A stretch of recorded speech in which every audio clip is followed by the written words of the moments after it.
जो नए-नए अनुभव कराता है, पिछले जाने हुए का अनुभव कराता है, संकट में धैर्य धारण कराता है, जो समस्त प्रजाओं के अंदर एक अमर ज्योति है, जिसके बिना कोई कर्म नहीं किया जाता है, वह मेरा मन शुभ संकल्पों वाला हो। जिस अमृत मन के द्वारा यह भूत, भविष्यात तथा वर्तमान जाना जाता है, जिससे 7 होताओं वाला यज्ञ फैलाया जाता है, वह मेरा मन शुभ संकल्पों वाला हो।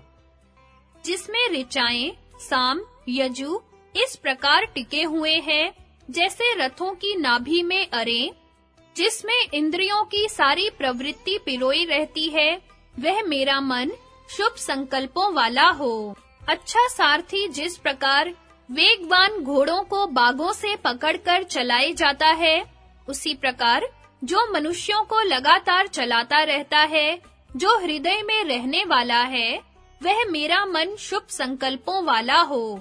क्योंकि प्रारब्ध कर्म संकल्प द्वारा ही क्रियमाण होते हैं, जैसा कि कहा है, विनाश काले विपरीत बुद्धि। इसलिए मनुष्य यदि अपने संकल्प को विशुद्ध रखे और जब वह मलिन और अपवित्र होने लगे, तो यह जानकर कि मुझ पर कोई भारी विपत्ति आने वाली है, शीघ्र ही अपने संकल्प और विचारों को शुद्ध और पवित्र बना ले, तो कभी भी दुर्भाग्य उसको भयभीत नहीं कर सकता। शुद्ध विचार वाले मनुष्य पर यदि अकस्मात कोई विपत्ति आ भी जाए, तो उसका बोझ तुरंत ही दूसरे लोग बांट लेते हैं, अर्थात अपनी सहायता और सहानुभूति से उसकी विपत्ति को तत्काल ही दूर कर देने का यत्न करते हैं। परंतु इसके विरुद्ध दुर्जन को तत्काल दुख में डालने के लिए सबके सब तैयार हो जाते हैं। सुतराम, जो मनुष्य दुखों को अपने जीवन में कम करने की इच्छा करता है, उसको चाहिए कि वह संकल्प विद्या प्रवीण बने और उसका सुप्रयोग करना सीखे। जैसे उगते हुए पौधे को उखाड़कर फेंकना अति सुगम है, परंतु जब वह वृक्ष बन जाए, तब फिर उसको जड़ से उखाड़ना मनुष्य की शक्ति के बाहर हो जाता है। ठीक ऐसे ही उत्पन्न होते हुए दुष्ट संकल्पों का उच्छेदन और उनके स्थान में पवित्र तथा शुद्ध संकल्पों का संयोजन करना अतीव सुगम होता है। परंतु वही जब एक वृद्धाकार धारण कर लेता है, तब फिर उसका नष्ट करना कठिन हो जाता है। इस कारण वेद में बारंबार यह प्रार्थना आई है, यह मेरा मन पवित्र संकल्पों का स्रोत बने। संकल्प विद्या की शक्ति का पूरा अनुभव करना अत्यंत कठिन है, क्योंकि संसार के प्रत्येक पदार्थ में यह विद्या विराजमान है। आज तक जितनी मानसिक शक्ति जैसे मेस्मेरिज्म, हिप्नोटिज्म, टेलीपैथी, स्पिरिचुअलिज्म आदि मनुष्य को विदित हुई है, उन सब में यही अलौकिक शक्ति काम करती है।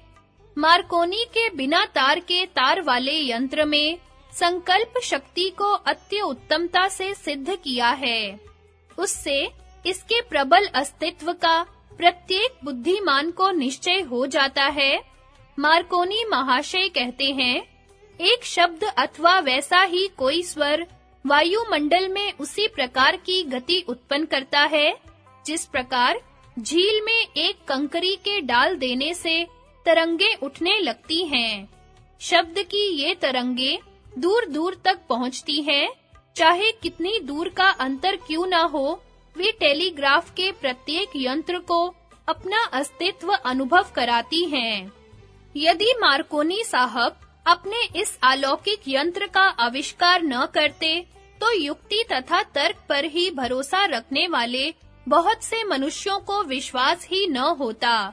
ईश्वर की शक्ति जो आकाश में विद्यमान है, जिस पर संकल्प की तरंगे दूर तक दौड़ती हैं, हमारे मस्तिष्क में भी विद्यमान है।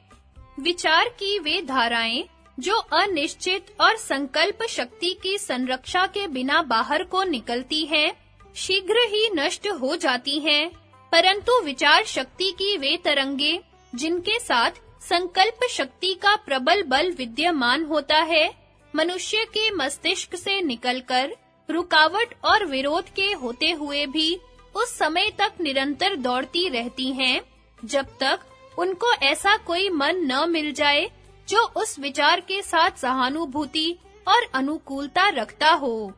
यदि आप घृणा, धिक्कार, फटकार या शत्रुता के विचार इसी संकल्प शक्ति की सहायता से किसी के लिए भेजेंगे, तो वे विचार जीवित शक्ति बन जाएंगे और वे तब तक दौड़ते रहेंगे जब तक कि उसके मन तक न पहुंच जाएं, जिसके लिए वे भेजे गए थे।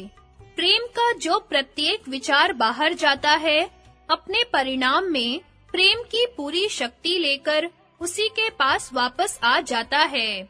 इसलिए यह कहावत प्रसिद्ध है कि मन का मन साक्षी है, और फारसी में कहा है कि दिल रा बदिल रहे अस्त, क्योंकि आसमान में अनेक भांति के विचार चक्कर लगाते रहते हैं। इसलिए जिस प्रकार के विचारों की मनुष्य में ग्रहण करने की प्रकृति होती है, उसी प्रकार के विचारों को आकाश से वह अपनी ओर खींच लेता है। आकाश में उत्तम से उत्तम और निकृष्ट से निकृष्ट विचार विद्यमान है। इसलिए केवल उन विचारों को ग्रहण करने के लिए मनुष्य को एकाग्र चित्त से उद्यत होना और उस ओर चित्त वृत्ति का लगाना ही पर्याप्त है।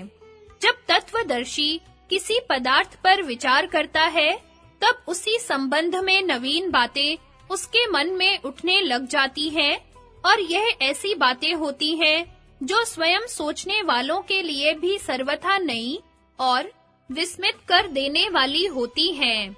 इसी प्रकार आविष्कार करने वाला जब अपने आविष्कार के संबंध में विचार करने के लिए अपने चित्त को एकाग्र करके एकांत में बैठ जाता है, तब वह आकाश में से अपने उपयुक्त विचारों को उसी प्रकार संग्रह कर लेता है, जिस प्रकार एक ताड़ का वृक्ष भूमि से मधुर रस को अपने अंदर खींच लेता है।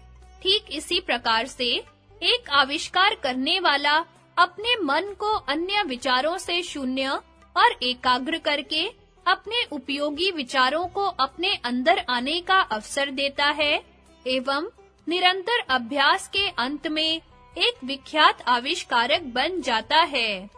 अध्यात्म विद्या के गुरु जब अपने किसी शिष्य से कोई काम करवाना चाहते हैं, तब उसको पत्र आदि नहीं लिखा करते, प्रत्युत अपने विचारों को ही उसके मन में रख देते हैं। ये विचार उसके अंदर पहुंचकर उसको वही काम करने के लिए प्रेरणा करते हैं, जिसका करना उसके गुरु को अभिप्रेत होता हो। यही मानसिक प्रेरणा है, यही गुप्त आध्यात्मिक संबंध और आत्मिक सहायता है, जो पिछले महात्मा अपने शिष्यों के साथ रखते थे।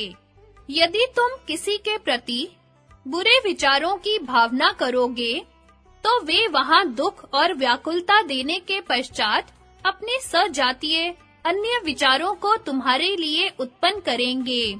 अर्थात जितने घृणा के विचार तुम दूसरों के निमित्त उत्पन्न करोगे, उससे कहीं अधिक मात्रा में लौटकर तुमको मिलेंगे, और यदि प्रेम के विचार भेजोगे, तो वे भी प्रभाव रहित न रहेंगे, बल्कि वे उस मन तक अवश्य पहुंचेंगे और अपने परिणाम में अधिक प्रेम को तुम्हारे निमित्त उत्पन्न करेंगे। यही कारण है कि जिससे तुम्हारा मन घृणा करता है, वह भी उसी प्रकार तुमसे घृणा करता है।